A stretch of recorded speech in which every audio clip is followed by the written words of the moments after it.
Kalau kita ngomongin konsol game yang nggak ada matinya, nama PS2 itu sering kali langsung ada di kepala kita, ya nggak? Karena meskipun teknologi konsol ini tuh udah jadul banget, kalau dibandingkan sama konsol zaman sekarang, nyatanya sampai detik ini PS2 tuh masih punya basis fans yang loyal banget. Mulai dari yang masih setia mainin konsol aslinya, sampai yang hobi nostalgia ya, mainin game-game lewat emulator di PC atau di HP mereka. Contohnya aku. Nah, dari sekian banyaknya karakter ikonik atau franchise besar yang dapat game-game keren di PS2, Spider-Man bisa dibilang jadi salah satu karakter yang paling rajin banget dapetin adaptasi game yang bagus. Kita semua pasti tahu lah sama game Spider-Man 2 yang legend itu tuh, yang punya mekanik web swinging yang revolusioner banget di zamannya. Atau mungkin Ultimate Spider-Man yang visual komiknya khas banget. Di era itu, nama Spider-Man juga emang lagi naik-naiknya tuh berkat kesuksesan film trilogi Spider-Man-nya Sam Raimi, yang dimana karakter Peter Parker versi Tobey Maguire sendiri juga sukses ngebentuk standar baru tuh buat film superhero di seluruh dunia. Tapi di tengah-tengah hal itu, ada satu game yang rilis di tahun 2007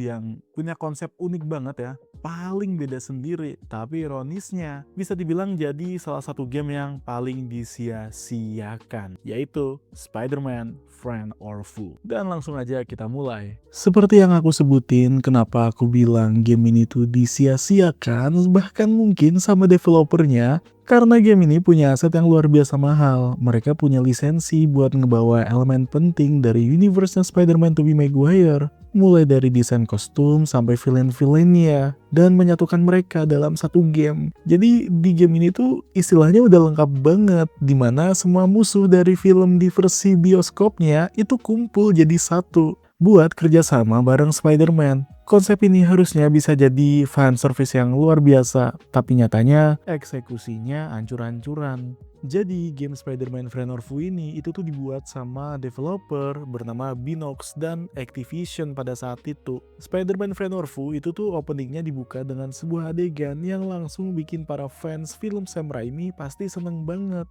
Karena Spider-Man-nya itu tiba-tiba dikepung oleh musuh-musuh bebuyutan dari versi filmnya. Ada Green Goblin, ada Dr. Octopus, Sandman, dan Venom. Desain semua karakternya di sini tuh jelas banget ya, terinspirasi dari versi filmnya Tobey Maguire. Kostum Spider-Man-nya punya pola jaring yang timbul di situ.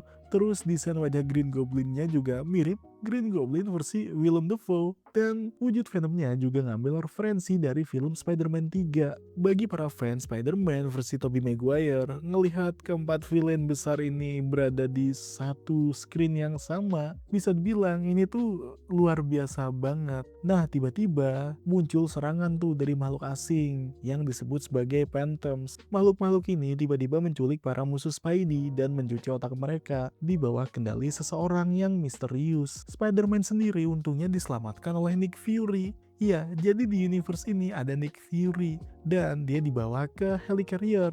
Nah, kemudian game pun dimulai di mana Spider-Man ditugaskan untuk keliling dunia, mulai dari Tokyo, Mesir, di kepulauan tropis sampai Transylvania untuk ngehajar para musuh-musuh lamanya biar mereka itu sadar dari cuci otak. Dan setelah mereka sadar, nanti plotnya mereka bakal gabung ke dalam tim kita untuk menghentikan ancaman dari orang misterius ini. Jadi bisa dibilang, game ini tuh punya konsep kayak musuh itu bisa jadi temen dan jadi daya tarik utama dari game ini. Dan ini adalah eksperimen paling unik juga sebenarnya. Karena sebagai player, kita juga bakal ngerasa punya kepuasan gitu ketika berhasil ngalahin boss fight kayak Doc Ock, Green Goblin, dan di level berikutnya, kita bisa langsung jadiin mereka sebagai sidekick. Jadi nggak cuma musuh dari versi film Tobey Maguire aja sebenarnya.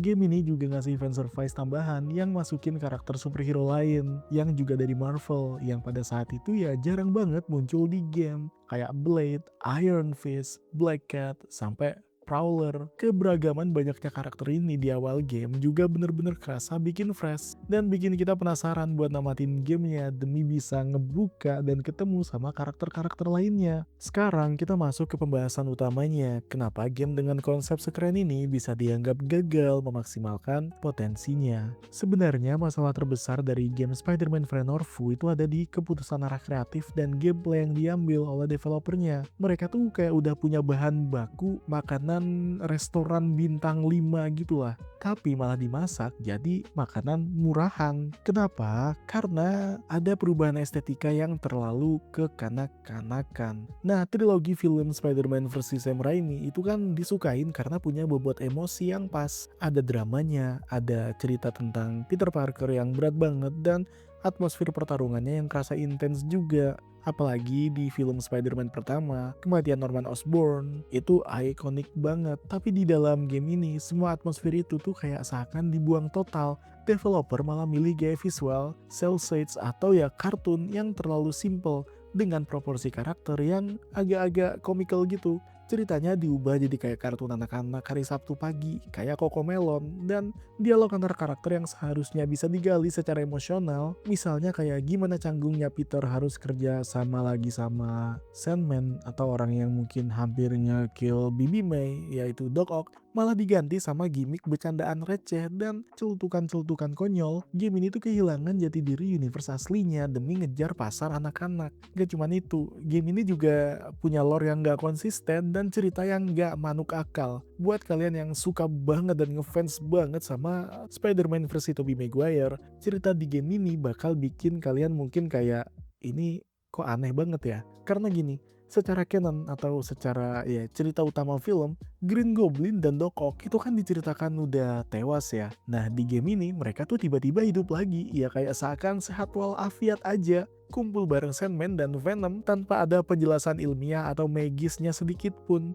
Dan kita juga bertanya-tanya tuh, kenapa mereka bisa ada di sana ya? Dan iya, game ini juga seolah-olah cuman minjem aset visual filmnya, tapi males buat bikin narasi yang solid dan masuk akal untuk menghubungkan game ini ke filmnya. Alhasil, koneksi ke universe-nya Tobey Maguire itu kerasa kayak gimmick marketing doang, biar gamenya tuh laku. Nggak cuman itu, gameplay brawlernya juga sangat monoton dan repetitif. Ini tuh jadi kayak seakan dosa terbesar dari game Spider-Man Friend or Foe. Karena dari segi gameplaynya, jujur aja ya, game ini punya penyakit kronis, yaitu repetitif parah. Struktur level dari awal game sampai tamat itu polanya tuh sama persis. Kalian bakal diturunin ke sebuah koridor atau jalur lurus yang kaku. Kalian tuh bakal jalan maju sebentar, terus tiba-tiba jalan kalian bakal dikunci sama dinding goib yang gak kelihatan. Di situ nanti sekelompok musuh yaitu Phantom bakal muncul dari tanah. Tugas kita sebagai Spider-Man yang ngegebukin mereka pakai 1 atau 2 tombol secara terus-menerus sampai semuanya habis. Begitu musuhnya habis, nanti dindingnya kebuka dan kita bakal maju lagi selama beberapa meter. Terus jalannya dikunci lagi tuh, nanti muncul lagi musuhnya, dan gitu terus tuh sampai selesai misinya.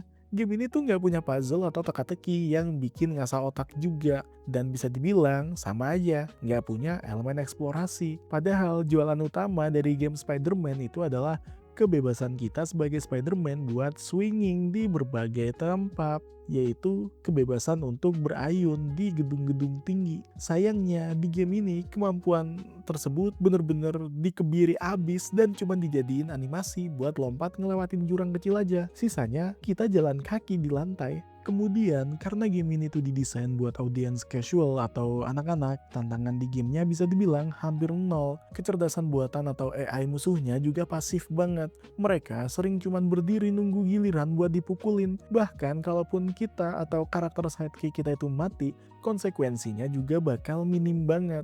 Kita tuh bisa langsung respawn atau hidup lagi di tempat yang sama tanpa harus ngulang dari checkpoint yang jauh. Sistem upgrade untuk combo dan kekuatan karakter pun juga kerasa kurang berguna, karena tanpa di-upgrade pun, kita sebagai player itu tuh bisa namatin game ini sebenarnya. Jadi meski kritik terhadap game ini tuh cukup banyak ya, bukan berarti game Spider-Man Friend or Foe ini tuh game sampah dan kalian gak layak buat mainin. Enggak sama sekali. Kalau kita itu kesampingkan ekspektasi kita, kalau game ini tuh harusnya ya sama kayak gamenya Spider-Man Sam Raimi lainnya, yang punya gameplay yang oke dan juga epic dan memberikan cerita yang solid. Ya mungkin enggak, tapi meski begitu game ini tuh punya poin plusnya sendiri sebenarnya. Jadi yang bikin game Spider-Man Friend or Foe ini sangat menarik adalah adanya mode co-op split screen atau same screen-nya. Karena memang di era PS2 yang namanya bisa mainin game co-op itu tuh emang lagi tren banget. Apalagi buat kalian yang masih punya PS2, kalian bisa mainin game ini bareng temen kalian biar nggak ngerasa bosen. Karena kalau misalkan mainnya itu sendirian, kalian bakal ngerasa kayak game ini tuh sangat repetitif dan membosankan banget. Nah, nggak cuman itu. Sebenarnya ya, keputusan mereka itu pakai grafis kartun ala Cell Shades itu ternyata ada berkah tersendiri juga. Karena gini, game-game zaman PS2 yang maksain pakai grafis realistis, kalau kita lihat hari ini, itu biasanya agak burik dan pecah-pecah dan bikin sakit mata. Tapi karena game Spider-Man Friend or Foe ini pakai gaya kartun yang simple dengan warna yang cerah, game ini terbukti nggak termakan zaman. Kalau teman-teman itu mainin gamenya pakai emulator dan ditingkatin tuh ke 1080p atau 4K, visualnya masih kelihatan enak dan masih enak banget buat dilihat. Terus juga karakter rooster yang banyak di game ini tuh ngasih kepuasan tersendiri buat kalian yang bisa dibilang suka sama tipe-tipe game yang nge-unlock karakter-karakter tertentu. Karena ada banyak banget karakter-karakter yang bisa di-unlock di game ini. Tapi gimana menurut kalian sendiri? Kalian tuh termasuk salah satu orang yang dulu pernah mainin game ini nggak sih di rental PS2 atau di PC?